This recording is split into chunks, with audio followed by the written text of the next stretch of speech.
नमस्कार दोस्तों, आज हम बात करेंगे इस किताब के बारे में। ये 2 भाग में आती है। ये पहला भाग है। पहला भाग 750 से लेके 1540 ईस्वी तक है। ये सिर्फ़ दिल्ली सल्तनत के बारे में है और दूसरा भाग जो है वो सिर्फ़ मुग़ल के बारे में है। तो आज हम पहले भाग की बात करते हैं, नेक्स्ट वीडियो में हम दूसरे बुक की बात करेंगे। इसके संपादक हैं हरीशचंद्र वर्मा। हरीशचंद्र वर्मा दिल्ली यूनिवर्सिटी के एक अच्छे प्रोफ़ेसर हुआ करते थे, अब वो नहीं रहे और ये बुक भी दिल्ली विश्वविद्यालय की तरफ से ही आती है। मैं कहूँगा जब आप कोई भी किताब खरीदते हैं तो उस किताब के लास्ट में जाके उसके बिब्लियोग्राफी को आप ज़रूर चेक करें, क्योंकि जब आप बिब्लियोग्राफी देख लेते हैं तो आपको समझ में आ जाता है कि इस बुक में जो रिसर्च हुई है वो रिसर्च कैसे हुई है। जैसे ये रहा, ये इसका बिब्लियोग्राफी है, यानी कि हिंदी में उसे संदर्भ ग्रंथ सूची बोलते हैं। अब देखिए, सोर्सेस जो होते हैं वो 2 तरीके से होता है। एक होता है प्राइमरी सोर्स और दूसरा होता है सेकेंडरी सोर्स। प्राइमरी सोर्स उसे कहते हैं जो उसी टाइम उसी वक्त लिखा गया है, वो प्राइमरी सोर्स हो गया।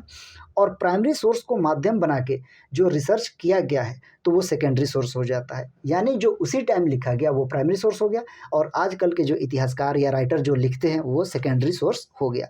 तो देखिए, इसमें प्राइमरी और सेकेंडरी सोर्स दोनों का इस्तेमाल किया गया है। यहाँ पे देखिए, अल-बिरूनी की किताबुल हिंद डेफिनेटली ये प्राइमरी सोर्स है। एक और प्राइमरी सोर्स यहाँ पे देखिए, बाबर ज़हीरुद्दीन, उसके तुजू के बाबरी, ये भी इस बुक का भी इसमें इस्तेमाल किया गया है। तो ये दोनों क्या है, प्राइमरी सोर्स है। इसके अलावा भी बहुत सारे इसमें प्राइमरी सोर्स मिल जाएंगे। प्राइमरी सोर्स के साथ साथ इसमें सेकेंडरी सोर्स का भी इस्तेमाल किया गया है। इस बुक को लिखने में टोटल 84 सोर्सेस का प्रयोग किया गया है।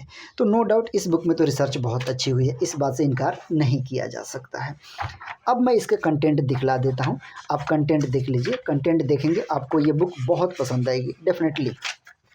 यहाँ पे देखिए, मैं कंटेंट को तो पढ़ूंगा नहीं क्योंकि बहुत ज़्यादा टाइम लग जाएगा, तो इससे बेहतर ये होगा कि आप देखते जाइए। अगर ज़रूरत पड़े तो आप वीडियो को पॉज करके भी देख सकते हैं।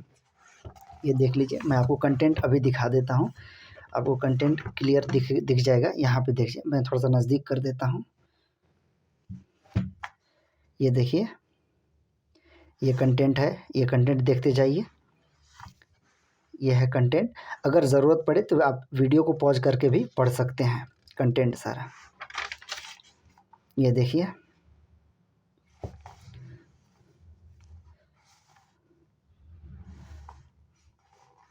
उसके बाद से इसमें आ जाइए, इस चैप्टर पे, इस पेज पर देख लीजिए, ये कंटेंट है सारा इसका। मैं इतना कह सकता हूँ कि ये बुक आपको बहुत पसंद आएगी। कंटेंट देख लीजिए, कंटेंट से आपको समझ में आ जाएगी। इस बुक की एक अलग ख़ासियत ये है कि इसमें हिस्टोरियोग्राफी यानी इतिहास लेखन के बारे में लिखा गया है। ज़्यादातर इतिहासकार को या फिर राइटर को देखा गया है कि इतिहासकार के इतिहास लेखन के बारे में यानी हिस्टोरियोग्राफी के बारे में बहुत कम ही लिखते हैं या फिर लिखते ही नहीं हैं। अब थोड़ी-सी प्रिंट की हम बात करें इस किताब की, तो थोड़ी-सी प्रिंट इसकी, मतलब कि आपको थोड़े-से प्रिंट में कंप्रोमाइज़ करना पड़ सकता है। ये देखिए, प्रिंट यहाँ पे हल्का-सा यहाँ पे लाइट हो गया है, यानी कि थोड़ा-सा ध्यान देना पड़ता है कि ये क्या लिखा है। जैसे यहाँ पे भी आप देखेंगे तो यहाँ पे ऐसे हल्का-हल्का हो गया है। तो पढ़ने में थोड़ा-सा आपको कहीं-कहीं पे कंप्रोमाइज़ करना पड़ेगा। वो पूरे बुक में नहीं है, वो कहीं-कहीं पे ही है। जैसे यहाँ पे देखेंगे, ये थोड़ा-सा ओवर राइटिंग हो गया तो ये समझ में नहीं आ रहा है ये क्या लिखा है। अब देखिए, इस पेज पे थोड़ा-सा यहाँ पे दिक्कत हो रहा है पढ़ने में, तो इसकी प्रिंटिंग थोड़ी-सी ऐसे है जिसमें आपको कंप्रोमाइज़ करना पड़ सकता है। मैप की जहाँ तक बात करें तो मैप मुझे इस बुक की बहुत ज़्यादा पसंद नहीं है। मैप तो ऐसा है कि कुछ समझ में नहीं आता है कि लिखा क्या है इसमें। अब जैसे मैं कुछ मैप आपको दिखा देता हूँ, यहाँ पे आ जाइए। अब ये देखिए, ये एक मैप है। इस मैप में आपको कुछ भी समझ में नहीं आएगा कि लिखा क्या है ना? इसके अलावा 1-2 मैप और भी मैं दिखा देता हूँ जिसमें इस तरीके से था।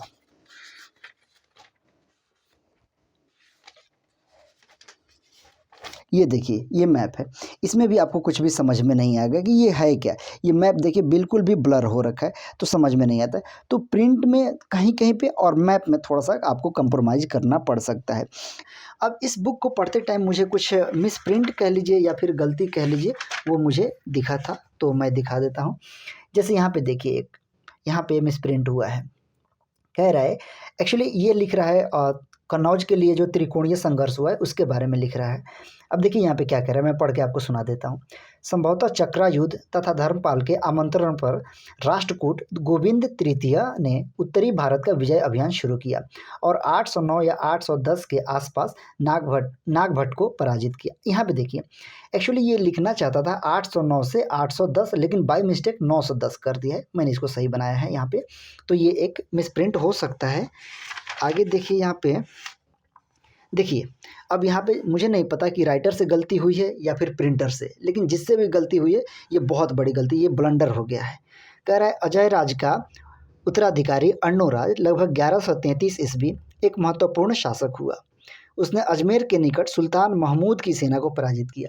ये जबकि बातें लिखी जा रही ना, इससे 200 वर्ष पहले ही महमूद मर चुका था, तो यहाँ पे महमूद ना होके मोहम्मद गौरी होना चाहिए था। तो हो सकता है कि लगभग सेम नाम है, इसलिए ये कन्फ्यूज़न हो गई हो। तो मैंने यहाँ पे देखिए बना दिया है, यहाँ पे मैंने ठीक कर दिया है, बनाया है। तो ये गलती हुई है। एक दो और इसमें गलतियां नज़र आ जाती है, जैसे कि ये शासन के बारे में लिखा गया है। कह रहा है कि गोपाल का पुत्र धर्मपाल, उसके शासन के बारे में लिख रहा है। उसका शासन जो है वो ये बुक बता रहा है, उसके शासन के बारे में लिखा गया है 770 से 890 ईस्वी। आप खुद सोचिए, क्या किसी का शासन इतना लंबा हो सकता है? 770 से लेकर 890 ईस्वी तक वो शासन कर सकता है? नहीं कर सकता है। एक्चुअली क्या है कि ये होना चाहिए था 770 से 810 ईस्वी तक ही होना चाहिए था, लेकिन बाय मिस्टेक यहाँ पे गलती हुई है। उसके बाद से एक और इसमें गलती नज़र आई थी, यहाँ पे देखिए, ये तो डेफिनेटली भाई प्रिंटिंग की गलती है, इसमें ज़्यादा कुछ है नहीं, प्रिंटिंग की गलती है। पहली बात, इन्होंने कश्मीर को काश्मीर बना दिया है, तो ये थोड़े से पढ़ने में इरिटेटिंग सा लगता है। उत्पल वंश था और इन्होंने उत्पन्न कर दिया, तो ये तो खैर प्रिंटिंग की गलती है भाई, ये तो समझ में आ रहा है। एक और जो मुझे इसमें गलती नज़र आया था, और वो बहुत बड़ी गलती थी, मैं अभी आपको दिखा देता हूँ। यहाँ पे देखिए क्या कह रहा है यहाँ पे। अब देखिए ये बुक क्या कह रहा है, कह रहा है कि इस्लाम में रूढ़िवाद व्याख्याकार को उलेमा कहा जाता था। सिंपली जो इस्लाम धर्म का स्कॉलर होता था उसे उलेमा कहा जाता था, यानी कि जो इस्लाम धर्म के बारे में अच्छी खासी नॉलेज रखता है, जो स्कॉलर है, उसे ही क्या कहा जाएगा? उलेमा कहा जाएगा। तो इसमें रूढ़िवादी व्याख्याकार करके इन्होंने इसे गलत बना दिया है, तो ये शब्द यहाँ पे नहीं होना चाहिए था। इसके अलावा ये तो कुछ कमियाँ हो गई, अब इसकी कुछ अच्छाइयों के हम बारे में बात करेंगे। अब तक हमने इसके कुछ मिसप्रिंट या कमियों के बारे में देखा। अब यहाँ पे देखिए, इस बुक की सबसे एक अच्छी खासियत ये है कि आपको यहाँ पे नज़र आ जाएगा, ये देखिए राजपूतों की उत्पत्ति। राजपूतों की उत्पत्ति में बहुत ही अच्छे तरीके से इसमें लिखा गया है। किस राइटर ने या किस इतिहासकार ने क्या कॉन्सेप्ट दिया है राजपूतों की उत्पत्ति के बारे में, राजपूत हमारे भारत के थे कि बाहर से आए थे, या क्या थे क्या नहीं थे, ये पढ़ने के बाद आपको क्लियरली समझ में आ जाएगा। तो इस बुक की एक ये अच्छी खासियत है। उसके बाद से इस बुक में जब आप साउथ इंडिया को देखेंगे तो साउथ इंडिया के बारे में बहुत ही अच्छे तरीके से लिखा गया है। अमूमन ज़्यादातर बुक जब आप देखेंगे उनका राजनीतिक इतिहास यानी कि पॉलिटिकल हिस्ट्री ज़्यादातर इतिहासकार लिख देते हैं, बाकी सब छोड़ देते हैं। लेकिन जब इस बुक को आप देखेंगे ना, तो राजनीतिक इतिहास के साथ साथ उनके सोसाइटी के बारे में, उनके कल्चर के बारे में, उनके ट्रेड के बारे में, हर एक चीज़ के बारे में लिखा गया है। आप खुद देख लीजिए। स्थानीय स्वशासन, सामाजिक विकास, अब आपको मैं अभी दिखा देता हूँ, ये देखते जाइए। आर्थिक विकास तथा व्यापारिक संगठन, उद्योग धंधों तथा व्यापार में विकास। यहाँ पे देखिए आर्थिक जीवन में मंदिरों की भूमिका। जब आप साउथ इंडिया की हिस्ट्री पढ़ते हैं तो मंदिरों से तो आप बच ही नहीं सकते हैं, क्योंकि मंदिरों ने इम्पोर्टेंट रोल प्ले किया साउथ इंडिया के हिस्ट्री में। अब यहाँ पे देखिए चोल एवं चालुक्य वाला, आर्थिक जीवन का सामाजिक आधार, हर एक चीज़ के बारे में बहुत ही विस्तार से लिखा गया है। कृषि एवं भूमि व्यवस्था, भू स्वामित्व, सिंचाई, कृषि और सिंचाई, उद्योग एवं व्यापार, विदेश व्यापार, जो मैंने बताया था। यहाँ पे देखिए व्यापारिक निगम, कि जब आप इसे पढ़ेंगे तो आपको लगेगा कि कंप्लीट नॉलेज दिया गया, यानी बड़े ही विस्तार से लिखा गया है। देखिए क्या कह रहा है, कह रहे तारीख के बारे में निश्चय पूर्वक भले ही न कहा जा सके, पर यही वह समय था जब बाबर को राणा संगा से भी आमंत्रण मिला हुआ था। अब देखिए ज़्यादातर इतिहासकार या फिर ज़्यादातर राइटर होते हैं ना, इस घटना पे एकदम चुप्पी साध लेते हैं, कुछ भी नहीं लिखते हैं, वो एकदम से खामोशी धारण कर लेते हैं। लेकिन इस बुक ने क्लियरली लिख दिया है कि बाबर को इन्विटेशन राणा संगा की तरफ से दिया गया था। अब आप सोच रहे होंगे कि ये मतलब कि दिल्ली सल्तनत के जो शासक हैं उनके फेवर में ये बातें करती है बुक। नहीं, ऐसा बिल्कुल नहीं है। कहाँ-कहाँ पे मंदिर तोड़ा गया है उसके बारे में भी क्लियरली यहाँ पे लिखा गया है।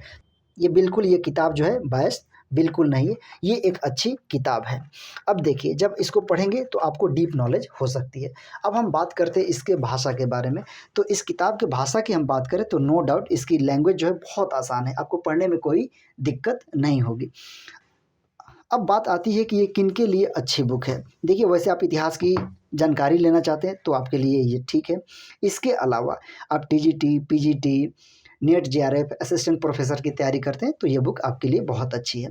अगर आप कहेंगे यूपीएससी के लिए ये बुक लेना तो मैं मना कर दूंगा, यूपीएससी के लिए ये बुक आप मत लीजिए, क्योंकि सिर्फ दिल्ली सल्तनत को इतना टाइम देंगे तो मुगल के लिए भी इससे मोटी बुक आती है, वो उतना टाइम देना पड़ेगा, तो और सब सब्जेक्ट कब पढ़ेंगे। यूपीएससी के लिए तो मैं बिल्कुल मना कर दूंगा कि इसे मत लीजिए।